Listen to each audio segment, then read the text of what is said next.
दे आता. होऊन जाऊ दे साऱ्या जगाला पाहू दे, पडू दे पाऊल पुढं.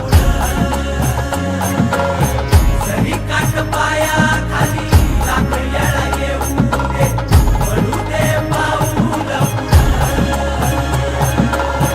मोठी लढाई र लढू मातीसाठी र गड्या, मनगटाचं जोर लावून.